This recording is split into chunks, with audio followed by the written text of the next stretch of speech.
You want it? All rise. Season 3, episode 21. Tuesday, February 3rd, 2026. Yes, sir. All clear? You folks may be seated.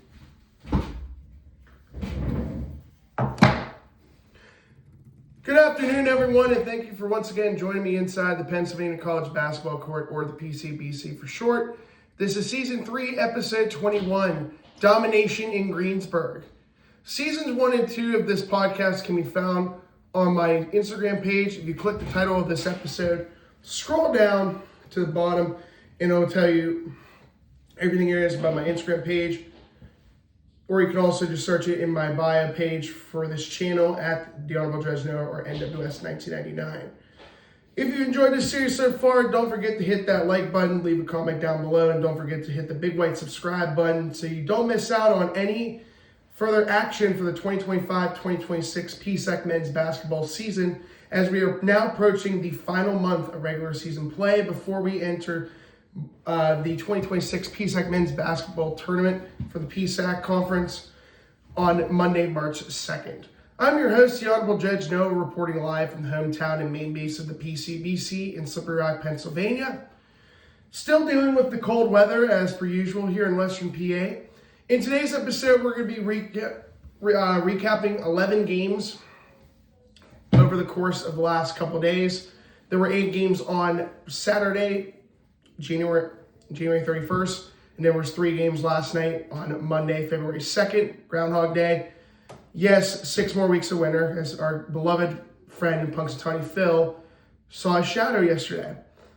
We're also going to start off with our athletes of the week from last week's games. Then we'll go through the standings and the possible playoff outcomes this week, as there's a good chance that some school programs could make punch their bid for the 2026 PSAC men's basketball tournament as early as tomorrow, possibly. And then we'll look at look at the standings, and then we'll look at our matchups for tomorrow. There's only 5 games on the schedule, as one of the games got canceled. That was Penn State Fayette traveling to the Convocation Center to take on the Vulcans. That game ended up getting canceled yesterday. So now only 5 games on the schedule, 4 division PSAC games and 1 non-conference game, which is technically an exhibition game, but still counts on the schedule. And then we're going to go through a scouting report for tomorrow's matchup between IUP and Penn State DuBois.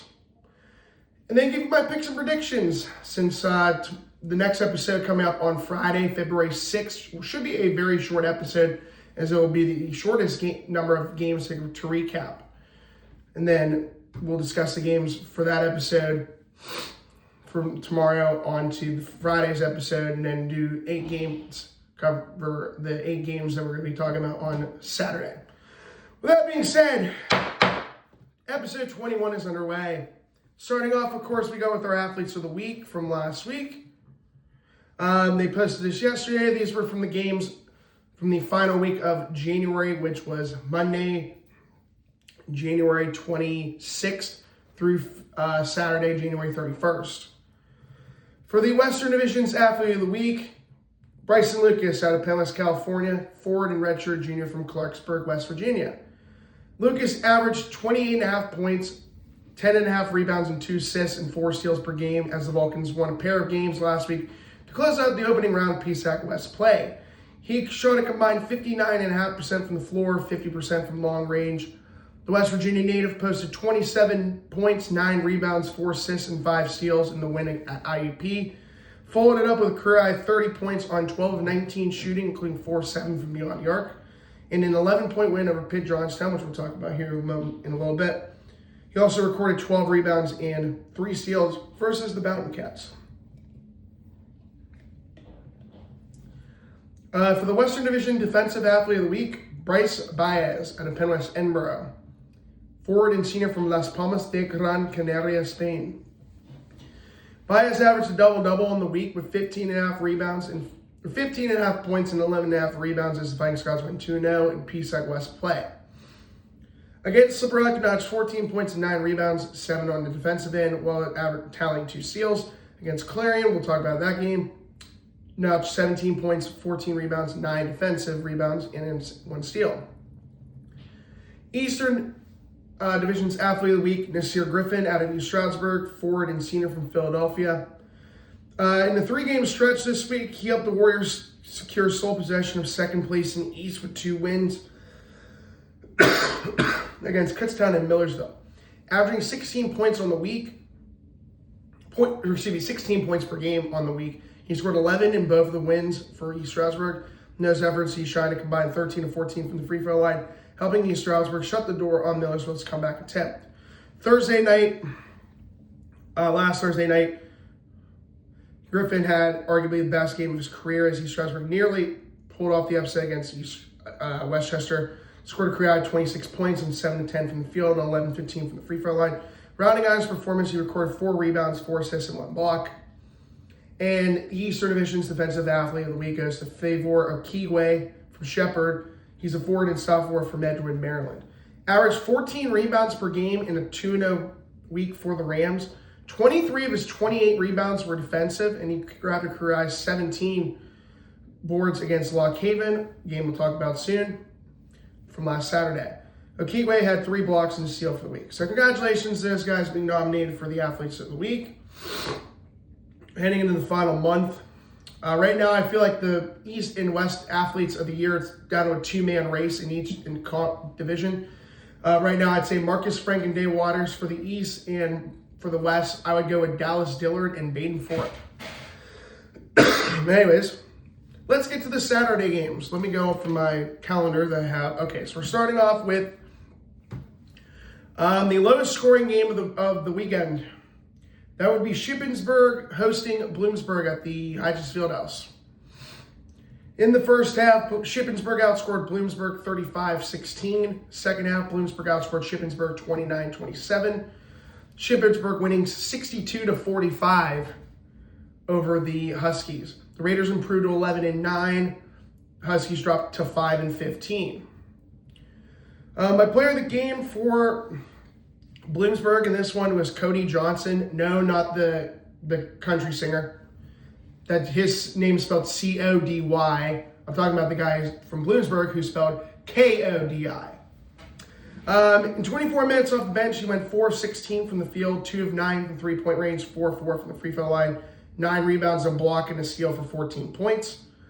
Courtney Davis, is second in 35 minutes starting, had 6 rebounds, 2 assists, a block, and a steal for 10 points. In the first half, Bloomsburg shot 20.8% from the field, 0% from three-point range, going 0 of 12, 75% from the free throw line. Second half shot 32.1% from the floor, 30% from three-point range, 80% from the free throw line. Overall, the Huskies of the Commonwealth University of Bloomsburg shot 26.9% from the field, 13.6% from three-point range, and 77.8% from the free throw line. No technical fouls assessed to the Huskies. For Shippensburg, my player of the game goes to Michael Dixon. 32 minutes, went 6 of 10 from the field, 3 of 4 from three-point range, 4 of 8 from the free throw line, 3 rebounds, 3 assists, and a steal for 19 points. Jaden Smith in 37 minutes had 5 rebounds, 2 assists for 14 points.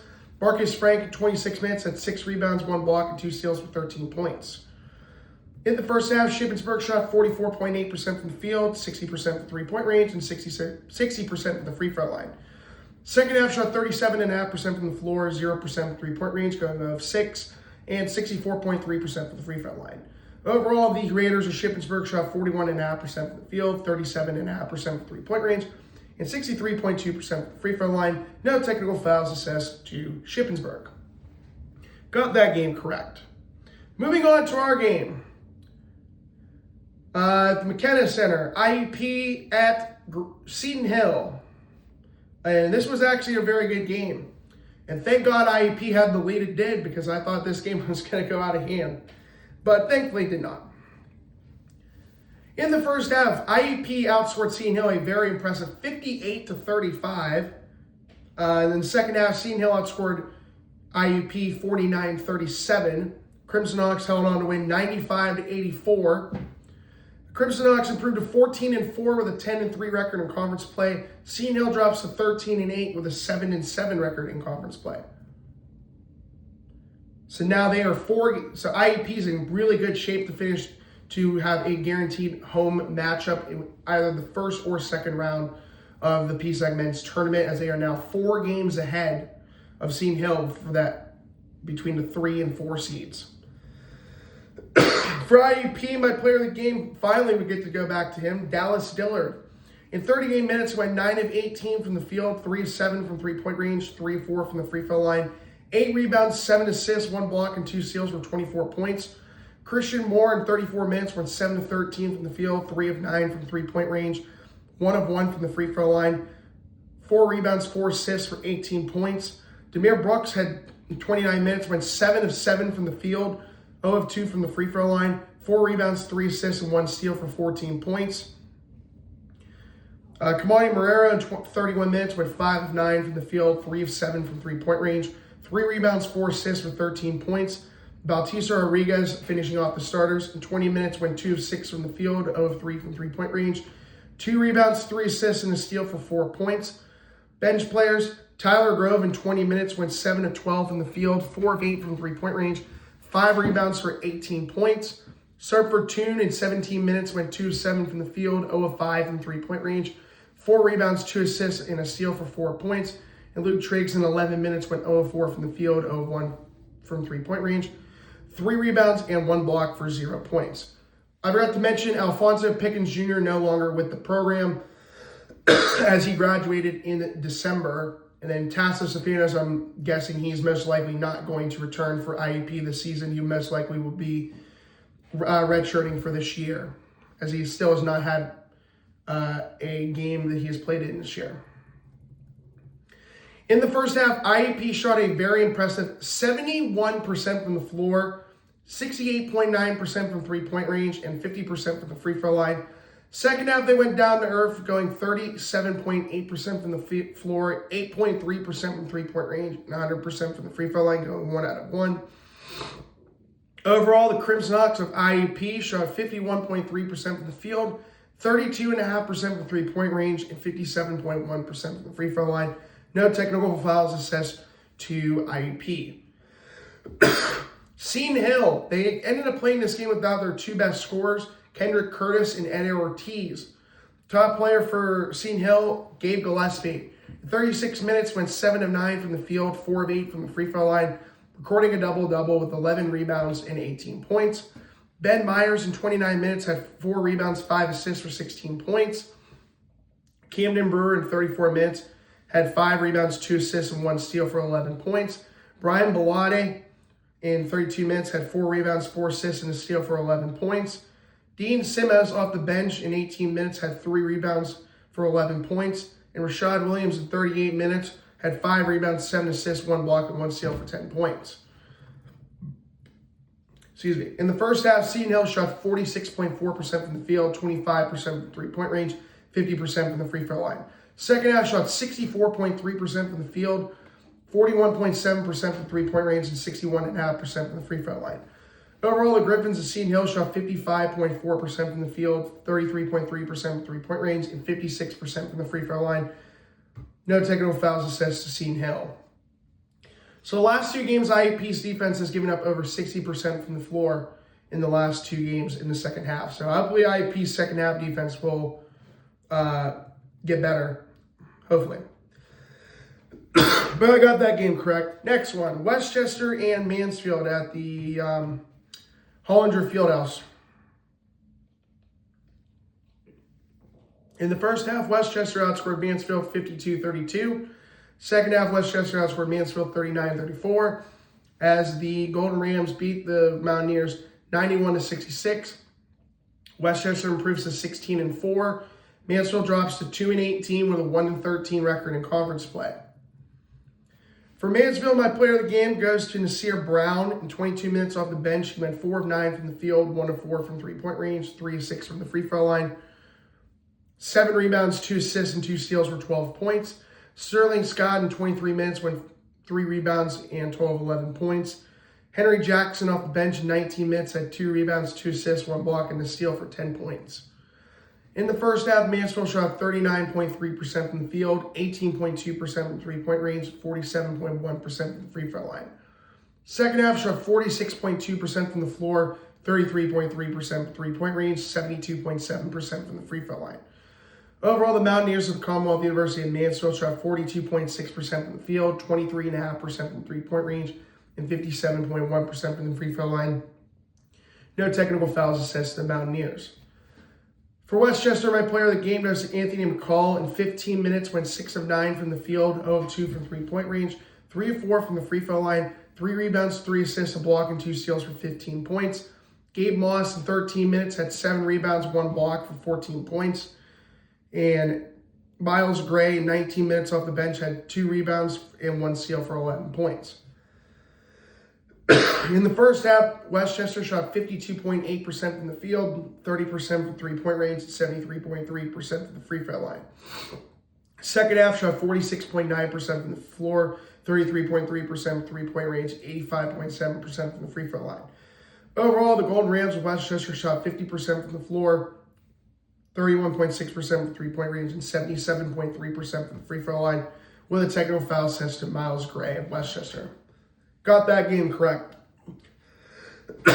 Moving on to the Morrow Fieldhouse. Gannon ranked number 7 in the country at the time of this recording. As a standing, the top 25 rankings will be coming out as of now, but obviously, because I'm filming this before 3 o'clock, I'll be posting it in the next episode. So Gannon at Slippery Rock. In the first half, Gannon outscored Slippery Rock 48-28. Second half, Gannon outscored Slippery Rock 48-37. Gannon winning 96-65. Slippery Rock getting their butts kicked yet again.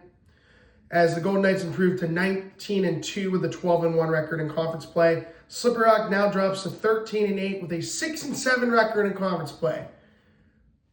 Yeah, you knew this was coming, that Slippery Rock was going to choke, it was going to collapse on a 5-game losing streak right now. My player of the game is Pace Professor. In 29 minutes, went 10 of 16 from the field, 4 of 6 from three-point range, 1 of 2 from the free throw line, 5 rebounds, 3 assists, and 4 steals for 25 points. Mackenzie Morgan in 22 minutes had 5 rebounds, 1 assist, 1 block, and 3 steals for 11 points. And Precious Adiru had 23 minutes, had 7 rebounds, 1 assist, and 2 blocks for 10 points. In the first half, Gannon shot 50% from the floor, 54.5% or 54.6% from three-point range, 71.4% from the free throw line. Second half shot 43.9% from the field, 25% from three-point range, 53.3% from the free throw line. Overall, the Golden Knights again shot 46.6% from the field, 37% from three-point range, and 62.1% from the free throw line. No technical fouls assessed again. For Slippery Rock, my player of the game goes to Dane Givner. 23 minutes, went 7 of 14 from the field, 0 of 2 from three-point range, 3 of 4 from the free throw line, 2 rebounds, 1 assist, and 2 steals for 17 points. Shake Samora in 20 minutes off the bench had 2 rebounds and 1 steal for 11 points. Isaac James in 33 minutes had double-double with 12 rebounds, 4 assists for 10 points. In the first half, Slippery Rock shot 33.3% from the field, 18.2% from three-point range, and 100% from the free throw line. Second half shot 51.5% from the floor, 0% from three-point range, going 0 of 6, and 50% from the free throw line. Overall, the Rock of SRU shot 42.9% from the field, 11.8% from three-point range, and 75% from the free throw line. 2 technical fouls assessed to Slippery Rock, 1 to Slippery Rock's bench, and the other one going to Shake Samora. So far, off to a 4-for-4 start. And we keep the train rolling because we're getting another game correct. We go to the Kohler Fieldhouse. East Stroudsburg and Millersville. In the first half, East Stroudsburg outscored Millersville 43-32. Second half, Millersville outscored East Stroudsburg 45-44.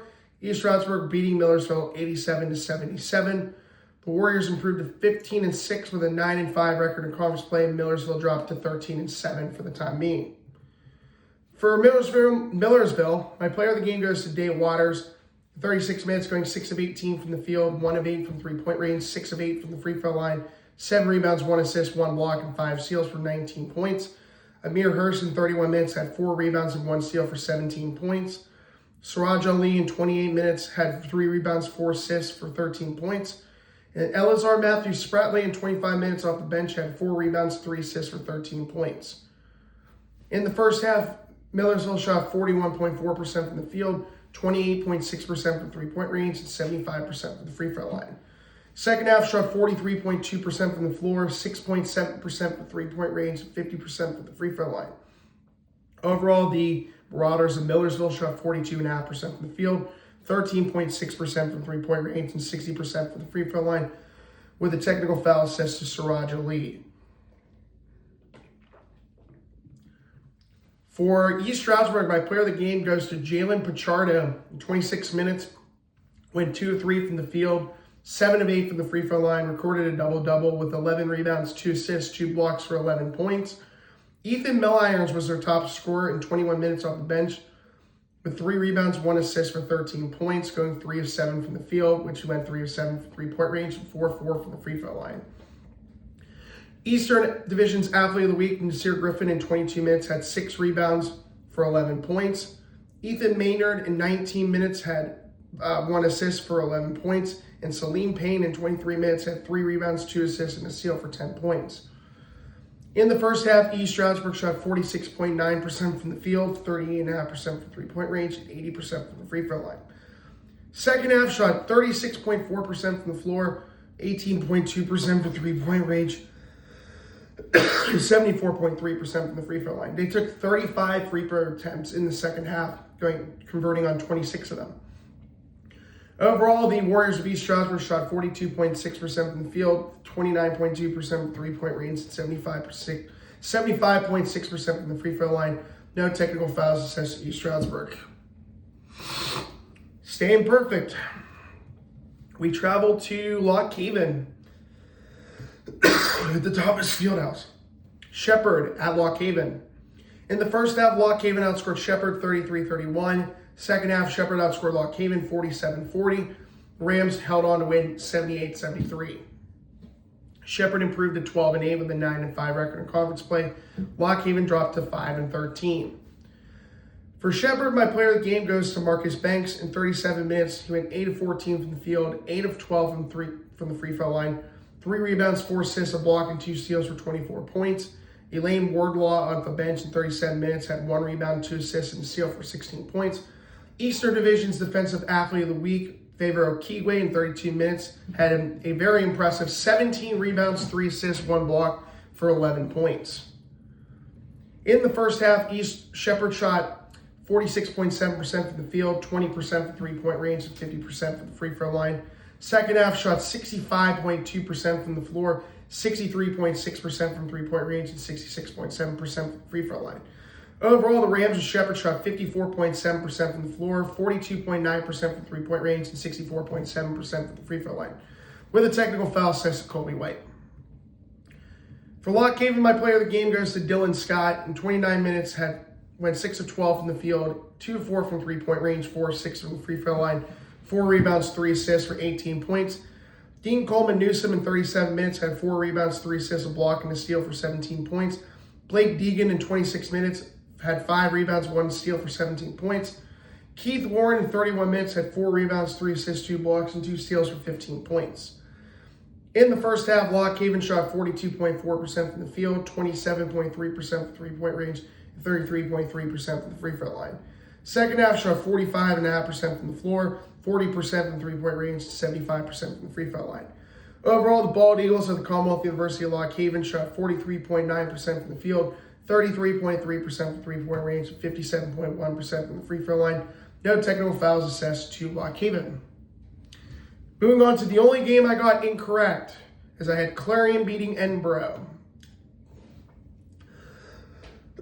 This game had the Tippin Gymnasium. In the first half, Edinburgh outscored Clarion 37-29. Second half, Edinburgh outscored Clarion 56-49. Edinburgh beating Clarion 93-78. The Fighting Scots improved to 11-9 with a 7-6 record in conference play. The Golden Eagles dropped to 10-11 with a 5-8 record in conference play. For Penn West Edinburgh, my player of the game goes to Mackay Reynolds. Played all 40 minutes, going 8 of 16 from the field, 4 of 7 from three-point range, 7-7 from the free throw line, 5 rebounds, 9 assists, and 2 steals for 27 points. Evan Berger also played all 40 minutes, 4 rebounds, 4 assists for 17 points. Bryce Baez, the PSAC West defensive athlete of the week, had 36 minutes, had 14 rebounds, 3 assists, and a steal for 17 points. Rowan Carmichael in 29 minutes had 2 rebounds, 2 assists, and a block for 15 points. And Amon Sandhu in 26 minutes had 7 rebounds, 2 assists, a block, and a steal for 12 points. In the first half, Edinburgh shot 58.6% from the field, 25% from three-point range, 33.3% from the free throw line. Second half shot 57.1% from the floor, 50% from three-point range, and 85.7% from the free throw line. Overall, the Fighting Scots of Penwest Edinburgh shot 57.9% from the field, 40% from three-point range, and 79.2% from the free throw line. Technical foul was assessed to Mackay Reynolds. For Penwest Clarion, my player of the game goes to Trey Nelson. Played all 40 minutes, going 10 of 19 from the field, 1 of 4 from three-point range, 6 of 6 from the free throw line, 1 rebound, 6 assists for 27 points.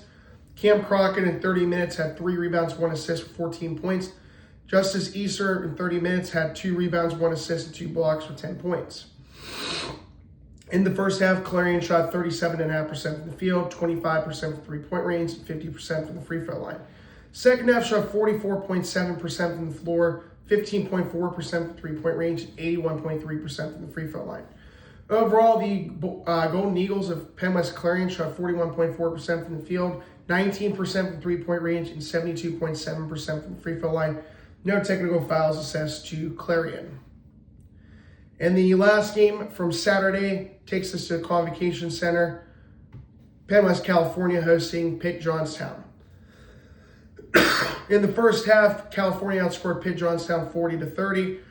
Second half, California outscored Pitt Johnstown 39-38.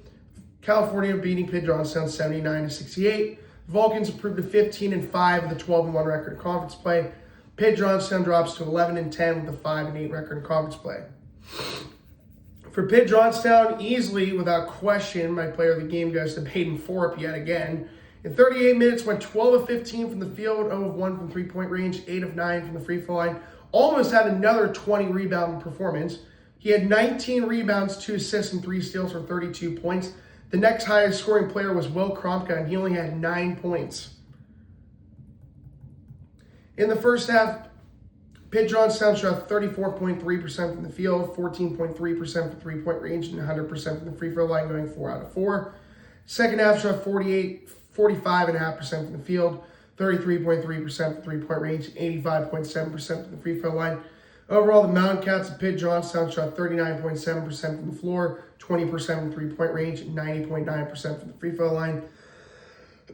So Peyton Forbes making a last minute, trying to make a push towards being PSAC West Athlete of the Year, along with the guy for player of the game for Penwest, California, which is Bryson Lucas, yet again. 36 minutes, went 12 of 19 from the field, 4 of 7 three-point range, 2 of 3 from the free throw line, 12 rebounds, 1 block, and 3 steals for 30 points. Jordan Buchanan in 35 minutes had 2 rebounds, 4 assists, and 2 steals for 13 points. Antoine Arnett in 27 minutes had 6 rebounds, 1 assist, and 1 steal for 13 points. And Keanu DeShields in 22 minutes off the bench had 6 rebounds, 1 assist for 12 points. In the first half, California shot 53.1% from the field, 42.9% from three-point range, 42.9% from the free throw line. Second half shot 42.9% from the floor, 33.3% from three-point range, 77.8% from the free throw line. Overall, the Vulcans of Penwest, California shot 47.8% from the field, 38.5% from three-point range, and 62.5% from the free throw line. And there was a technical foul assessed to Penwest, California's bench. So Saturday got 7 out of 8 games correct. As we said, the only game I got incorrect was Clarion beating Edinburgh. Edinburgh won that match by 15 points. On to the Monday games. We're starting off with a banger. Millersville and Westchester. And this game, of course, at the Hollinger Fieldhouse. In the first half, Millersville outscored Westchester 49-34. Second half, Westchester outscored Millersville 41-33. Millersville held on to win late, 82-75, as the Marauders improved to 14-7 with a 9-5 record in conference play. The Golden Rams dropped to 16-5 with a 10-4 record in conference play. For Millersville, my player of the game goes to Carnell Henderson. In 34 minutes, went 6 of 12 from the field, 3 of 7 from three-point range, 1 of 1 from the free throw line, 4 rebounds, 1 assist, and 2 steals for 16 points. Amir Hurst, in 27 minutes, had 2 rebounds, 2 assists, 2 blocks, and 2 steals for 13 points. Elazar Matthews Spratley, in 15 minutes, had 1 assist for 12 points. Malcolm Dredd, in 12 minutes, had 2 rebounds for 12 points. And Caesar Shalomba, off the bench, 26 minutes, had 8 rebounds and 1 block for 11 points. In the first half, Millersville shot 55.6% from the field, 62.5% from three-point range, and 90% from the free throw line. Second half shot 39.1% from the floor, 14.3% from three-point range, and 70% from the free throw line. Overall, the Marauders of Millersville shot 48% from the field, 47.8% from three-point range, and 76.7% from the free throw line with a technical foul sent to Caesar Shalombo. For Westchester, my player of the game goes to Gabe Moss. In 33 minutes, went 10 of 13 from the field, 0 of 1 from three-point range, 4 of 5 from the free throw line, 4 rebounds, 1 assist, 1 block, and a steal for 24 points. Anthony McCall in 28 minutes had 4 rebounds, 2 assists, and a block for 18 points. Ruben Rodriguez had a double-double in 36 minutes with 6 rebounds, 10 assists, and 2 steals for 11 points. In the first half, Westchester shot 37.9% from the field, 37.5% from three-point range, and 60% from the free throw line. Second half shot 59.3% from the floor, 28.6% from three-point range, and 63.6% from the free throw line. Overall, the Golden Rams of Westchester shot 48.2% from the field, 33.3% from three-point range, and 61.5% from the free throw line, with a technical foul that was assessed to Anthony McCall late in the game as Millersville was only up by, hit a free throw and was up by 3 points. The technical foul awarded Millersville 2 extra free throw attempts, followed by possession of the ball, which cost them a chance to win the game. All right, moving on to our second of 3 games. And it really did that to me now. We're going to go to the Thomas Fieldhouse. Bloomsburg and Lock Haven. Key matchup as Bloomsburg was only 1 game behind in the standings in the PSAC East. So that would key matchup for sure. Let's talk about that game. It was a 1-point, came down to a chance at the buzzer, but did not go the way the Lock Haven thought it was going to. In the first half, Bloomsburg outscored Lock Haven 34-28. Second half, Lock Haven outscored Bloomsburg 39-34. Unfortunately, Blake Deegan's jumper 20-foot shot went in and out of the rim and did not go in as Bloomsburg held on to win 68-67 over Lock Haven. Bloomsburg improves to 6-15 with a 3-11 record in conference play. Lock Haven drops to 5-14. Wait, hold on. Sorry. No, that's right. 6-15. And Lock Haven is... What are they now? Oh, no. I'm struggling. No, they're 5-14. I'm losing my mind. Now I gotta look. It's okay. We'll talk about it here in a minute. If I'm wrong, oops. Anyways, for Bloomsburg, my top scorer was Reese Nagel in 39 minutes, going 8 of 17 from the field, 1 of 8 from three-point range, 3 of 3 from the free throw line, 4 rebounds, 7 assists, 2 blocks, and 3 steals for 20 points. Cody Johnson in 27 minutes off the bench had 8 rebounds, 1 assist for 19 points. Chase Smucker in 31 minutes had 2 rebounds, 2 assists, and a steal for 10 points. Former Lock Haven Bald Eagle, Gabe Springer, in 17 minutes, had 2 rebounds, 2 assists, and 2 blocks for 10 points. Not a bad comeback performance. In the first half, Bloomsburg shot 51.9% from the field, 31.3% from three-point range, 50% from the free throw line. Second half shot 44% from the field floor, 45.5% from the three-point range, and 70% from the free throw line. Overall, the Huskies at the Commonwealth University of Bloomsburg shot 48.1% from the field, 37% from the three-point range, and 66.7% from the free throw line. No technical fouls assessed to the Huskies. For Lock Haven, my player of the game goes to Blake Deegan. 34 minutes, went 7 of 15 from the floor, 4 of 8 from three-point range, 2 of 2 from the free throw line, 6 rebounds, 3 assists, 3 blocks from the steal for 20 points. Keith Warren in 30 minutes had 1 rebound, 3 assists, and 2 steals for 12 points. In the first half, Lock Haven shot 34.5% from the field, 50% from three-point range, and 71.4% from the free throw line. Second half shot 40% from the floor, 30% from three-point range, 80% from the free throw line. Overall, the Bald Eagles of the Commonwealth University of Lock Haven shot 37.5% from the floor, 37.5% from three-point range, and 76.5% from the free throw line. No technical fouls assessed to the Bald Eagles. And then the last game at the Butcher Athletics Center, Shippensburg at Shepherd. In the first half, Shepherd outscored Shippensburg 32-22. Second half, Shepherd outscored Shippensburg 52-35.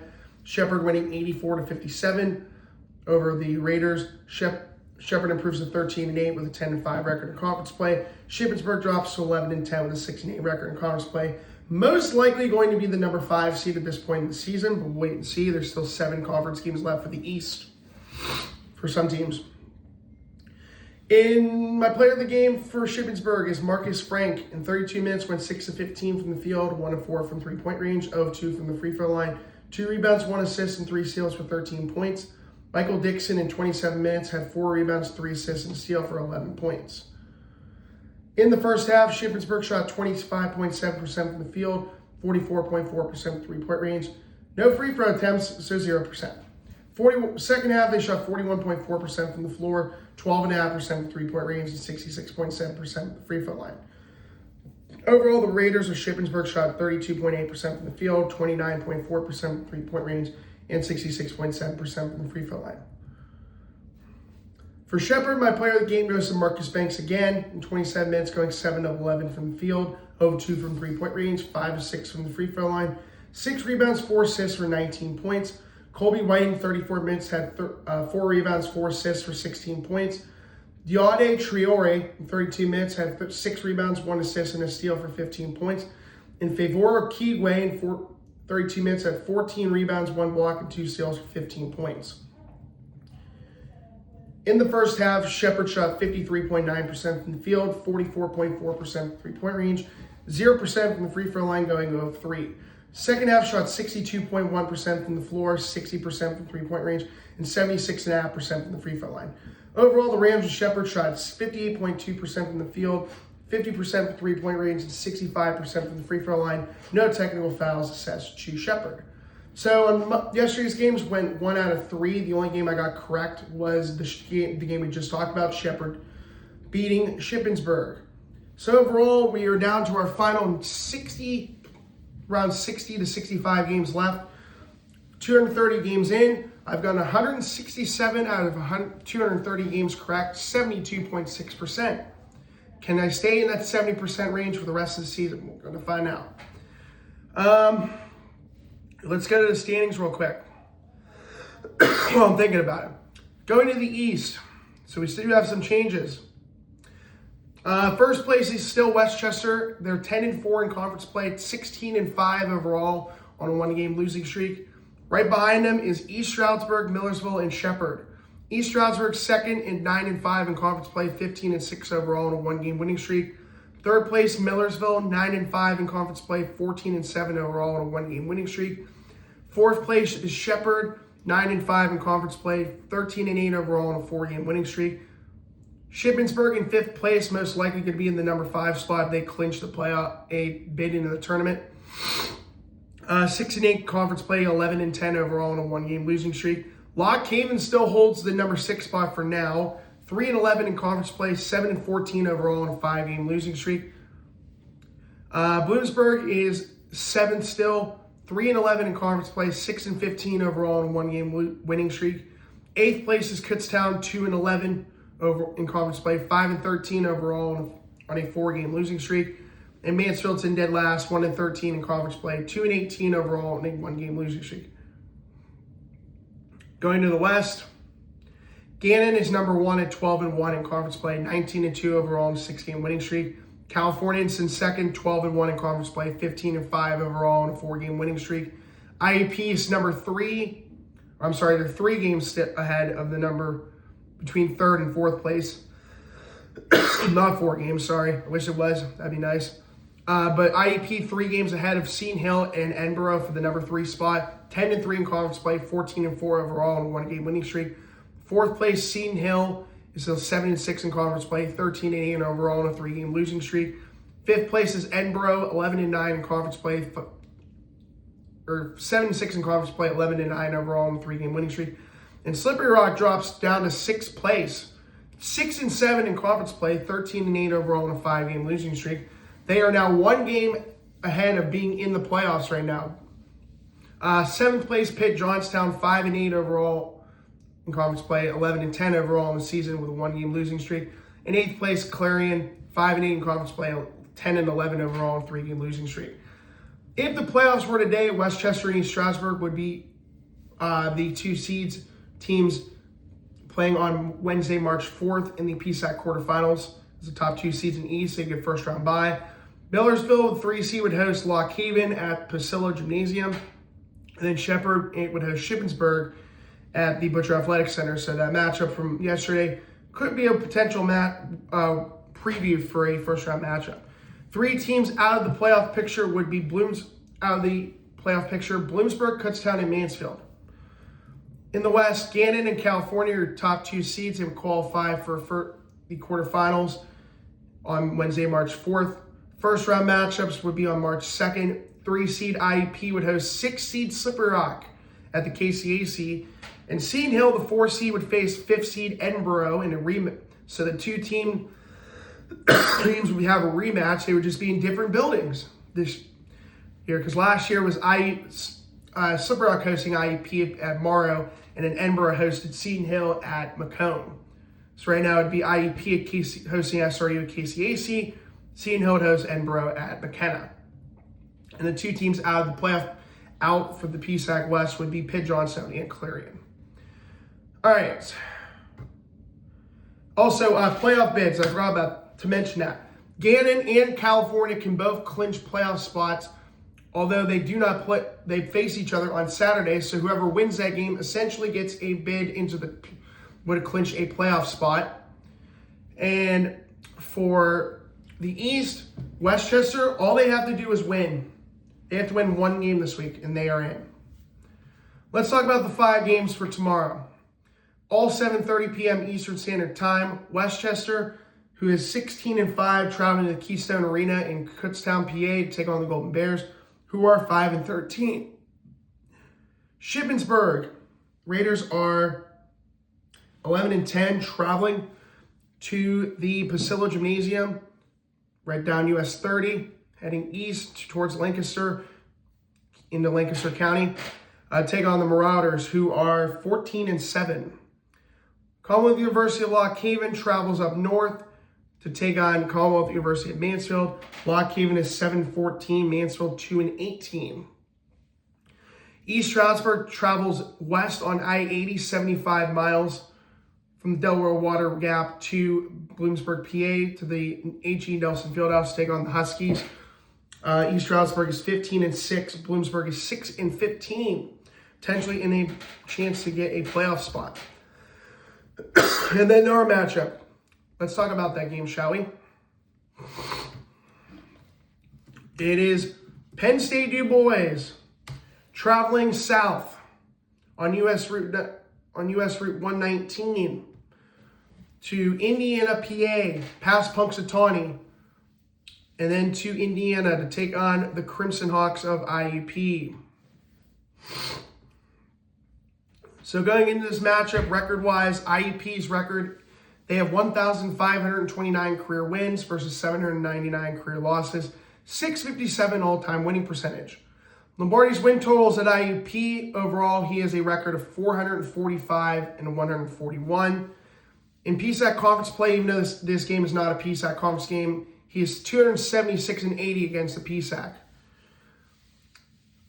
Penn State Du Bois, they come out of the PSUAC, the Pennsylvania State University's Athletic Conference. They are 8-14 overall this year. They're 6-6 in their conference, third in the PCUAC West. IUP comes in 14-4 with a 10-3 record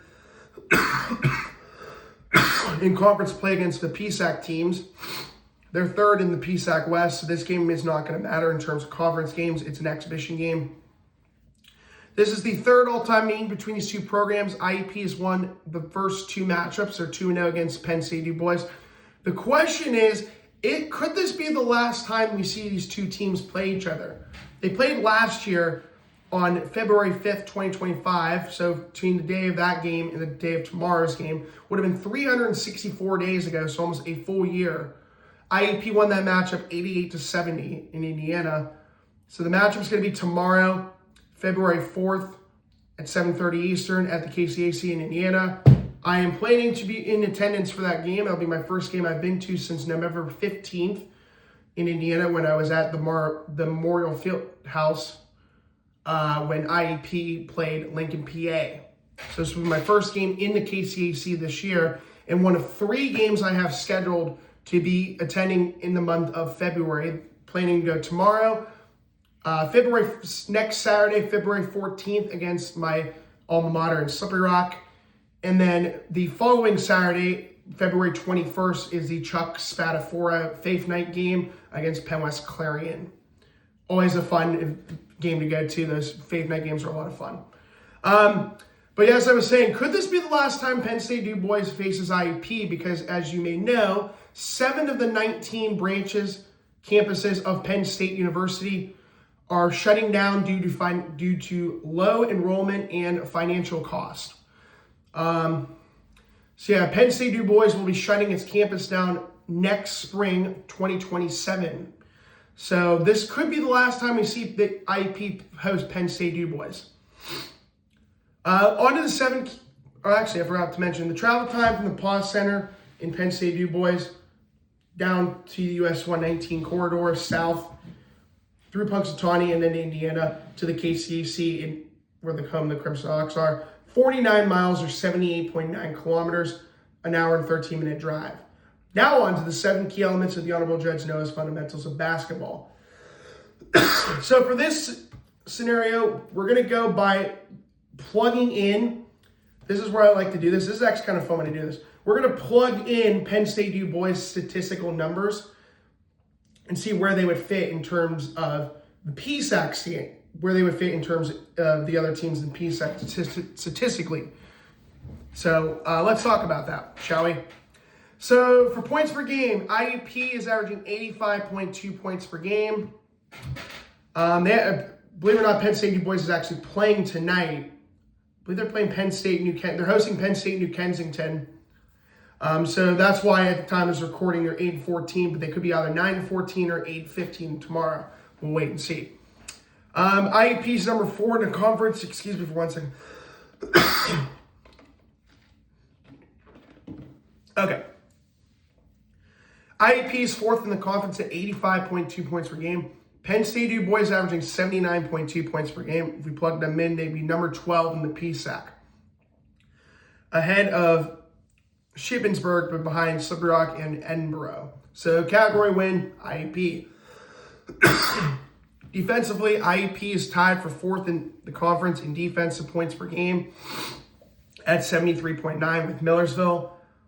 Penn State Du Bois, they would only be ahead of Mansfield. They'd be 17th out of 18 teams. They'd be behind Clarion. Penn State Du Bois is allowing 89.9 points per game. That's dead last in their conference. It'll be 17th out of 18th in the PSAC. So IUP wins that category easily. Field goal percentage, IUP is number 6 in the conference in the PSAC at 47.8%. Penn State Du Bois is 7th in the PSUAC at 43.5%. We take that statistic, 43.5% would put them in the bottom 5. They'd be 14th in the conference in the PSAC in field goal percentage. IUP wins yet another category. 3-point field goal percentage. IUP is 4th in 3-point field goal percentage at 37%. Penn State Du Bois is 5th in 3-point field goal percentage in the PSAC at 32.9%. That would be ranked 11th in the PSAC in between Slippery Rock and Bloomsburg. IUP wins another category. Free throw percentage. IUP is tied for 2nd in the conference with Penn West Edinboro at 73.5%. Penn State Du Bois is 3rd in the PSAC at 71.3%. That would be good for 8th in the PSAC. So IUP wins that category. Rebounding, IUP is 11th at 36.5%, or 36.5 rebounds per game. Penn State Du Bois is 7th in their conference at 34.1. That would be 16th in the PSAC, only ahead of Bloomsburg and Mansfield. IUP wins that category. And the last one, IUP's assist-to-turnover ratio, 1.43, is number 2 in the conference, only behind Edinboro at 1.54. Penn State Du Bois is 7th in the conference in the PSAC at 0.88. That would be good for 14th in the PSAC, in between Shepherd and Mansfield. So IUP wins that category as well. And for the second time ever, and the second time this season, and the second time in the last 4 matchups for IUP, IUP wins all 7 categories unanimously. And a pretty good margin, too. They pretty much won every category by a landslide. Let's talk about the top 3 scorers for the Crimson Hawks. No changes again. Their top scorer is number 5, Dallas Dillard, who was nominated yesterday for the Trevor Hutchins Award, top 25 candidate, which is awarded to a senior who has had a great 4 or 5 year collegiate basketball career. So congratulations to Dallas Dillard being nominated for that award. I believe he was the only player from the PSAC to be nominated for that award. Let me take a look. Let's take a look and see if they have a list. Because when I looked on IUP's website, they did not have a list of the name of players from the Trevor Hutchins Award. They have a list. And this is a very big award. Ethan, what the heck is his name? Ethan Porterfield, thank you. Ethan Porterfield was nominated for this award a couple years ago. Trying to see if there's a list.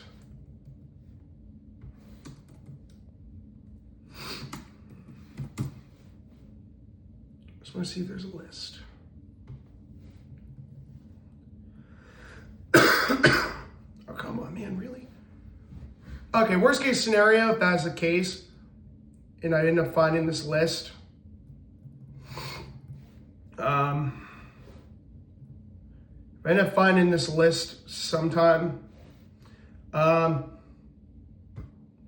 then I will do it in the next episode if I end up finding that list. Also, I forgot to mention Jay Rose of Pitt Johnstown.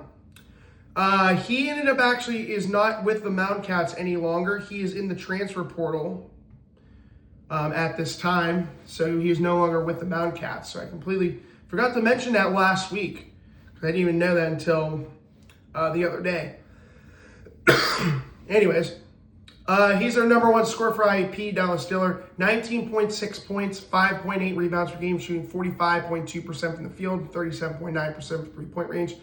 Dillard is number 3 in the conference in points per game, only behind the 2 big names in the East, Day Waters and Marcus Frank. Next highest scorer is number 11, Christian Moore, averaging 17.6 points, 3.3 rebounds per game, shooting 48.5% from the field, 40.7% from three-point range. 3rd highest scoring player in the PSAC West, 6th overall, only behind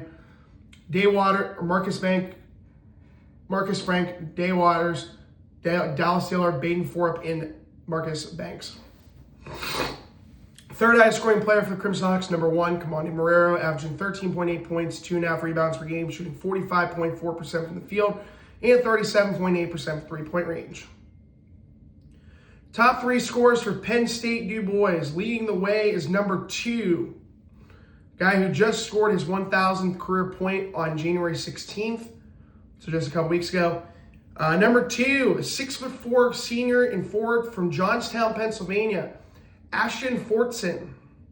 He's averaging 20.1 points, 8 rebounds per game, shooting 49.8% from the field and 30.1% from three-point range. He has played in all 22 games for Penn State Du Bois and has started in all 22 games. Second highest scoring player is number 5, a 6-foot junior and guard from Fort Washington, Maryland, Cole Love.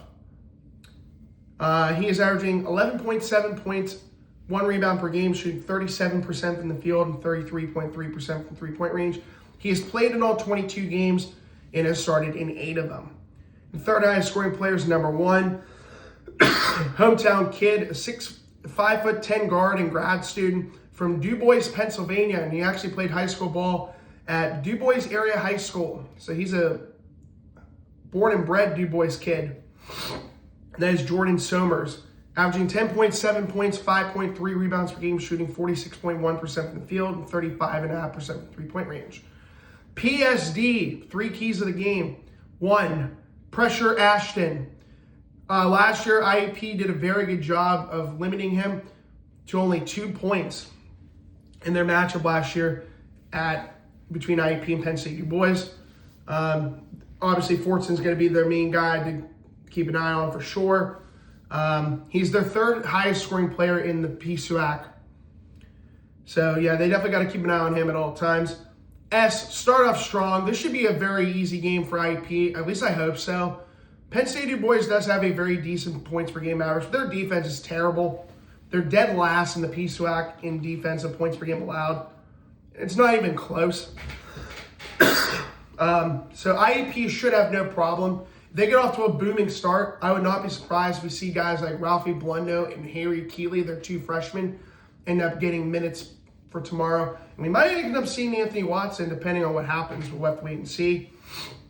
So if they start off strong, IUP should cruise in this game. I would not be surprised if they win by over 20 points, minimum. And then D, dominate at home. IUP has been very good at home this year. Can they do it? Can they get a huge win to get to win number 15 on the season? It would put us 1 win closer, even though it's not a conference game. But, it would give us some more momentum heading into Saturday's matchup at Edinburgh. All right, so now my picks and predictions for the 5 games for tomorrow. Let's start off with, cancel that game.